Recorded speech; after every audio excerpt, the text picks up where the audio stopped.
গত ভিডিওতে আমরা শেষ দিকে একটু তাড়াহুড়ো করছিলাম, তাই আবার শুরু করা যাক।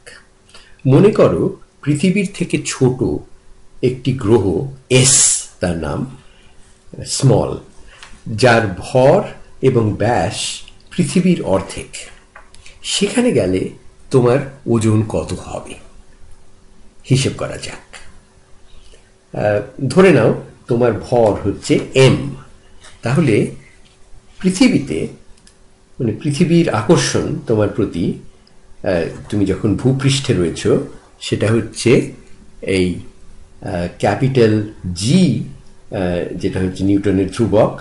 তোমার ভর, পৃথিবীর ভর এম ই, এদের গুণফল, এবং একে পৃথিবীর ব্যাসার্ধর বর্গ দিয়ে ভাগ করতে হবে। সেটাই হচ্ছে পৃথিবীর বল তোমার উপরে। আর ওই ছোট গ্রহটি যার নাম এস, সেখানে গেলে তোমার ওজন কত হবে সেটা হচ্ছে ওই ছোট এসটি তোমাকে যে বেগে টানছে সেটাকেও আমরা হিসেব করতে পারি।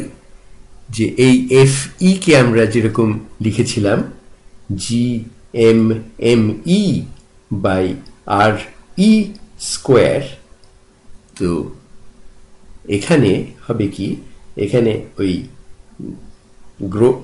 গ্রহ এস এর আকর্ষণ আমার প্রতি যেটা হবে সেটাকে লিখে ফেলা যায় ঠিক একইভাবে, যে ও সেই একই নিউটনের কনস্ট্যান্ট, সেটা বিশ্বের সর্বত্র তার একই মান, সেজন্য এটাকে ইউনিভার্সাল কনস্ট্যান্ট বলে।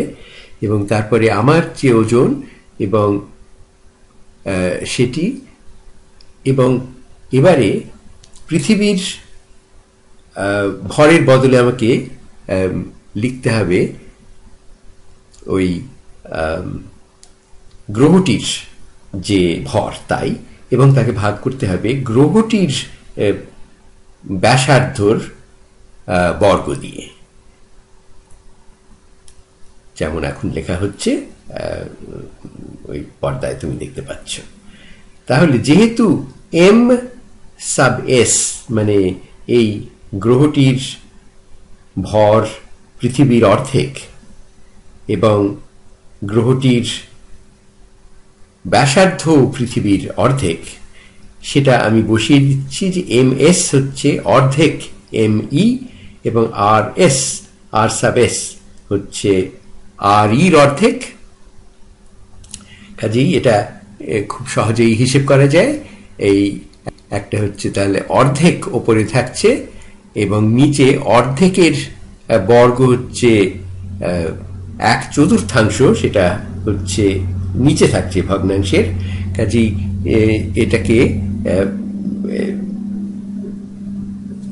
এটাকে সরল করলেই আমরা দেখতে পাচ্ছি যে F S, F sub S মানে ওই গ্রহের আকর্ষণ আমার প্রতি যেটা, সেটা হচ্ছে পৃথিবীতে আমার প্রতি যে আকর্ষণ হয় তার চেয়ে দ্বিগুণ। এবং ঠিক একই কারণে যেহেতু আমার ভরটি একই থাকছে, সেই জন্য আমার ভর দিয়ে যদি দুটোকেই ভাগ করি, তাহলে আমি পাচ্ছি জি সাব এস, তার মানে হচ্ছে মহাকর্ষের ত্বরণ ওই এস গ্রহে হচ্ছে পৃথিবীতে আমি যে ত্বরণ অনুভব করব পড়ে গেলে তার চেয়ে দ্বিগুণ হবে সেটা। এটা হঠাৎ হয়তো একটু আশ্চর্য লাগছে, কিন্তু আসল ব্যাপারটা হচ্ছে যে ঘনত্বের হিসেব যদি করো এই পৃথিবী এবং ওই গ্রহটির মধ্যে, তাহলে দেখবে যে ওই গ্রহটির ঘনত্ব পৃথিবীর ঘনত্বের চাইতে 4 গুণ বেশি। সে কারণেই এই ব্যাপারটা হচ্ছে। আচ্ছা, এবারে আরো দু চারটে কথা বলা যেতে পারে। একটা হচ্ছে যে দুটি মানুষ যদি মহাশূন্যে বহু মানে আর কোনো মহাকর্ষের আকর্ষণ যাদের উপর নেই, তাদের একের প্রতি অন্যের এই মহাকর্ষের আকর্ষণটি কত হবে, এটা সহজেই অঙ্ক কষে বের করা যায়। ধরো প্রথম জনের ভর হচ্ছে 60 কিলোগ্রাম এবং দ্বিতীয় জনের ভর হচ্ছে 70 কিলোগ্রাম, এবং তারা খুব কাছাকাছি রয়েছে, ধরো 1 ফুট বা 1 মিটারের 1/3 দূরে। এটা যদি নিউটনের ফর্মুলা অনুসারে তুমি অঙ্কটা কষো, তাহলে দেখতে পাবে যে এই যে বল একের প্রতি অন্যের, সেটা হচ্ছে অত্যন্ত ছোট, মাপার বাইরে।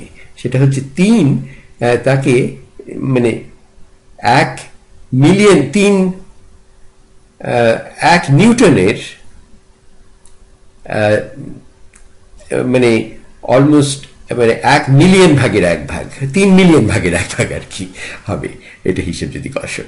আচ্ছা, আরেকটা ব্যাপার হচ্ছে যে এরকম দুটো বস্তুকে আমরা অনেক সময় মনে করি যে পৃথিবী আমাকে টানছে, কিন্তু আমিও নিউটনের তৃতীয় বল এর নিয়ম অনুসারে আমিও পৃথিবীকে টানছি সমান জোরে। তাহলে আমরা সেটা বুঝতে পারছি না কেন? সাধারণত তার কারণ হচ্ছে যে আমরা দুজনেই দুজনকে টানছি ওই সম্মিলিত